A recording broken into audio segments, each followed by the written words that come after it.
I was returning home along the faded summer highway. The summer seemed endless, and the warm air was heavy and sticky, filled with childhood memories. Our house still nestled cozily behind the old fence. Everything was so familiar, even the smell of peeling paint. Lily and I had breakfast together, as we always did. She had grown more beautiful and quieter, still believing summer could last forever. I started to notice my younger sister going out to the shed more and more often with her notebook, just sitting there for a long time. In the evenings, I heard something rustling in the old shed, as if someone was hiding inside. But every time it seemed empty.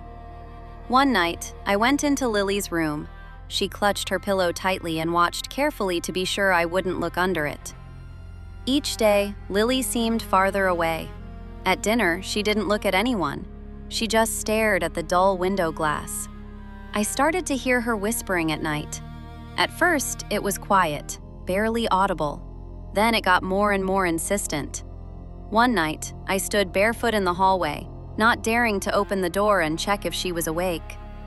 In the morning, there were dark circles under Lily's eyes, and her gaze looked right through me, as if I didn't exist. Mom started lighting candles. Now she prayed in a whisper and avoided asking Lily to go with her. Dad grew more and more serious, but couldn't bring himself to talk about his fear, even to Mom. Kids gathered in the yard, but Lily just watched them, not daring to call out to anyone. Sometimes at night, I saw her standing by the window in the slit of light from the doorway, as if she were waiting for someone outside. That night, I secretly found her notebook. There were words and symbols in it that no one in our house understood. When the rain set in, she didn't get out of bed, not even answering my questions.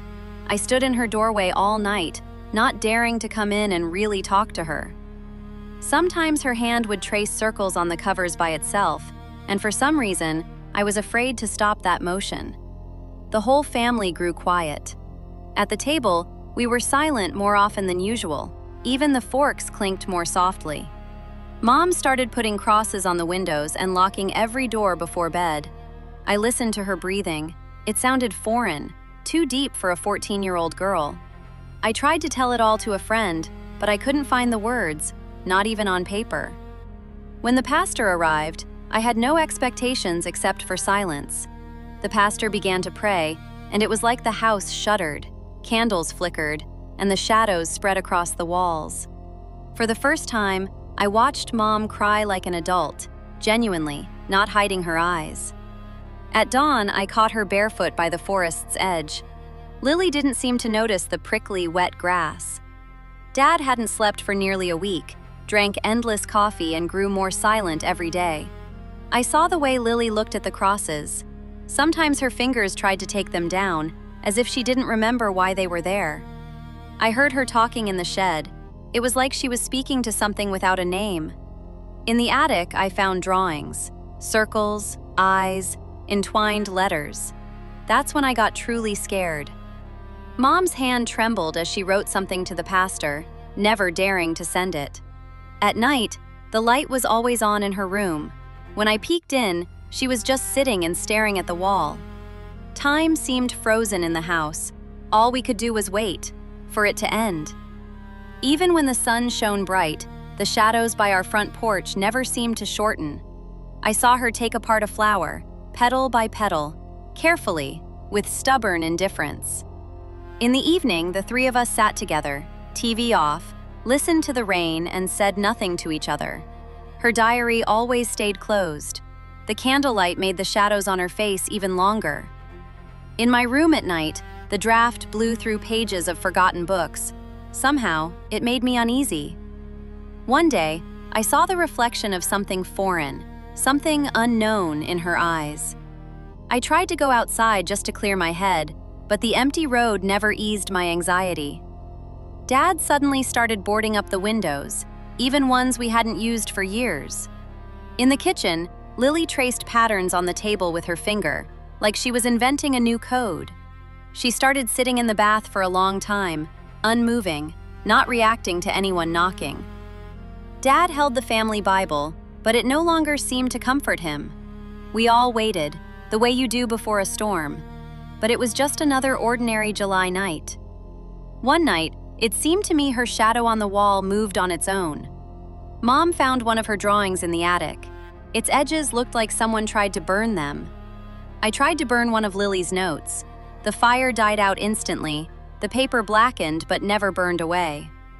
During a thunderstorm, Lily hummed to herself, but I didn't recognize a single tune. Once we went to sleep together, I hoped the fear would leave, but the night was long and unfamiliar. That morning, I saw Lily in her nightgown, standing barefoot in the dew, as if she didn't feel the cold. Mom and I cleaned her room in silence, as if we were afraid of waking not Lily, but something else. Suddenly, the kitchen radio blared. Our old radio burst into static, and everyone in the house jumped. One of the little crosses fell off the wall, and I felt goosebumps slowly creeping up my spine. At dinner, Lily was staring a bit to the left, like someone was there, though the chair stayed empty. We went for a walk all together. Lily lagged farther and farther behind, as though something was holding her back. A crack appeared in one of our childhood photos, right where Lily's face was. She drew spirals on the fogged-up window, staring, unblinking, straight into the night. I tried to take her hand, but she pulled her palm away and looked aside. Late at night, I climbed into the attic when I heard noises, but I found only emptiness and dust. Even in sleep, her voice grew more and more foreign. Sometimes it sounded like an adult whispering. We all prayed together, holding hands, though by then we no longer knew what to ask for. The kids stopped coming to our yard. Even Lily's friends seemed to be avoiding her now. I once saw my sister staring at old photos, slowly tracing the faces with her finger, crying without a sound. I sat at the open window for a long time, listened to the wind, and tried to come up with an explanation for it all. In the kitchen, she picked up a glass and, without blinking, poured half the water onto the floor, as if she hadn't noticed. In the hottest afternoons, Lily hid in the shadow of the shed, so deep her face was lost in darkness. I began copying phrases from her notebook, but the letters jumbled as soon as I tried to look at them. The TV started changing channels on its own, just showing static. Everyone could feel the tension. Lily whispered to her reflection, barely moving her lips. I listened in, but understood nothing. One day, our neighbor stared at the back of our house over the fence, then hurried away. Among Lily's things, I saw a tiny medal. She could study it for hours, then suddenly toss it to the floor. Overhearing my parents, I caught the word priest and immediately knew. They were more scared than ever. She sat for hours on the top step, not reacting to anything, as if her whole life was now outside this house. By dinner, the house was all glowing with candles. Mom even put them in the bathroom, afraid of darkness everywhere. At midnight, a draft slammed the shutters. I cried out and my parents flinched, then exchanged glances in silence. Lily suddenly asked, "What will happen if they come back?" And I had no idea who she meant. When Mom handed Lily a glass of milk, it broke in her hand for no reason. Glass shards almost cut her fingers. She drew circles and crosses on napkins, again and again, not even looking at them.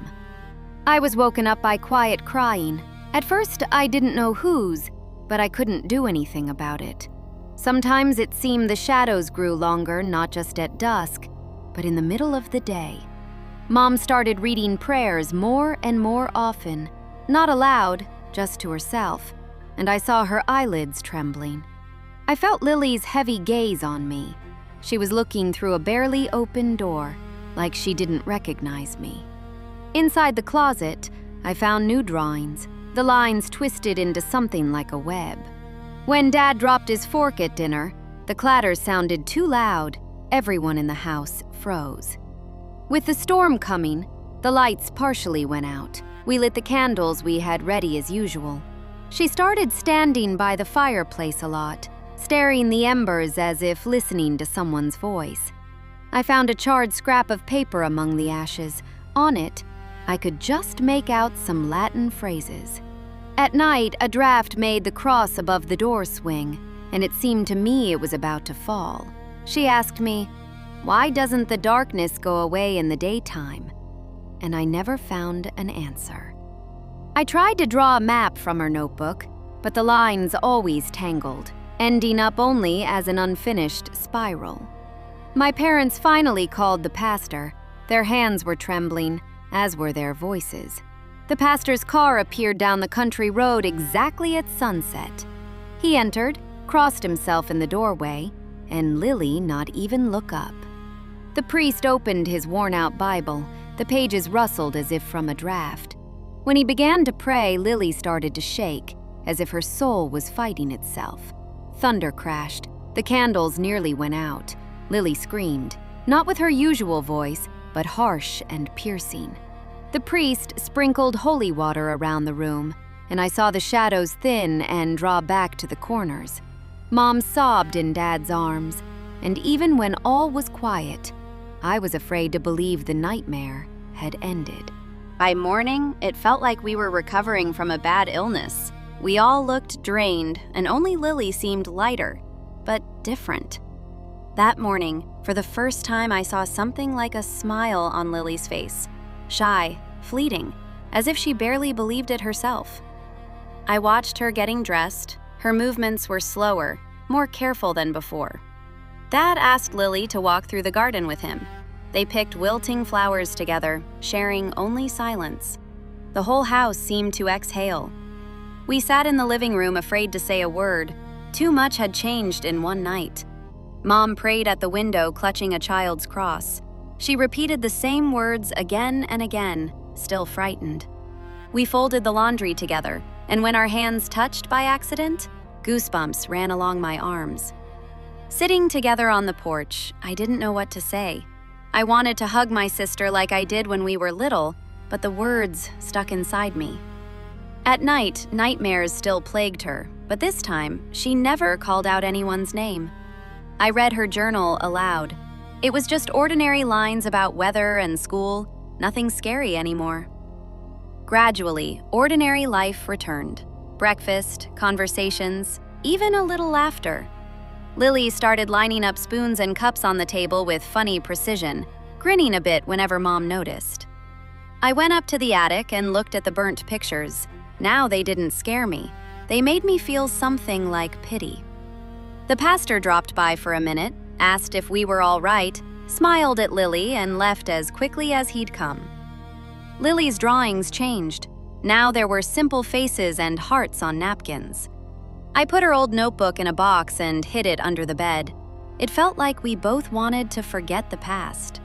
She picked an apple from the tree outside and offered me a bite, just like in the old days. We hung the sheets on the line, and the wind smelled like summer. Our shared laughter fluttered between them again.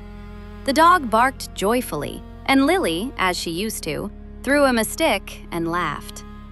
In my own diary, I wrote, "Everything is okay again," as a vow I wanted to keep.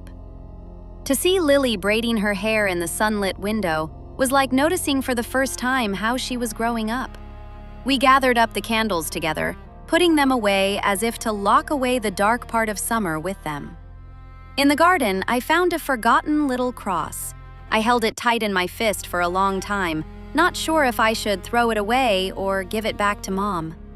The neighbors still glanced over suspiciously, but now wished us good morning across the road.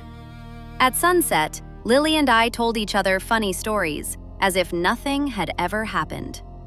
That same evening, we read under the blanket with a flashlight again, and I realized my summer wasn't over yet. At dawn, I listened to my sister breathe. For the first time in a long while, her breathing was steady and peaceful. At breakfast, familiar laughter rang out. I nearly cried with relief. Home was home again. Lily spun barefoot in the grass, her dress catching the wind, as if blowing away the last of the night terrors. I finally finished the letter to my friend, hoping I could tell her a truth that wasn't so frightening to live with anymore. In the daytime, we all played cards together. It was simple and happy, just like before. In the evening, Lily went out to the pond, skipped stones across the water, and in that moment, it felt like the past had left for good. That night, I got out that same box with the notebook. I held it to my chest and put it back, not daring to open it. Even the dog stopped barking at night and curled up at her feet. I braided my sister's hair, my hands no longer shook, and my heart was quiet. Kids returned to the yard again, and for the first time all summer, someone called Lily's name. In the evenings, we'd sway together on the old porch swing, talk about nothing, and listen to the stars settling down behind the fence. I read a new book aloud, and Lily hugged her pillow, listening and smiling just like when we were small. We picked wildflowers together, and Lily wove a little bouquet for Mom. That night, we left the window open, and Lily fell asleep peacefully under the moonlight, with no fear. Among the books, I found a forgotten old drawing. Now it didn't seem dangerous, just a part of something difficult we had survived. At breakfast, Dad said something funny, and Lily and I exchanged a glance. We both knew it would be a good day. With my finger, I wrote, "Summer is ours again," on the steamed-up bathroom mirror, laughed at myself to be brave. At sunset, Lily opened her diary and read quietly. Her eyes held no fear, just a gentle sadness. Before bed, we gathered up the last bits of old candles. Now we'd need them only for winter evenings and the simple warmth of the fire. Time suddenly sped up. Sun spun days and nights, the house filled with the smell of apples and freshly cut grass. We stood at the garden gate, squinting in the sunlight, and both felt, maybe that's what summer was about, returning and becoming yourself again. I peeked into the empty room. On the shelf, forgotten toys waited, and a sunbeam reached out a palm to them. Evening laughter, jokes, even the dogs barking, familiar sounds again, without hidden tension. I hugged my sister, and she pressed her forehead to my shoulder. We didn't need any more words. Summer is leaving, but memory remains. Sometimes, an ominous shadow comes back just to remind us. To go forward, you must forgive the past. Subscribe to the channel and watch even more fascinating stories.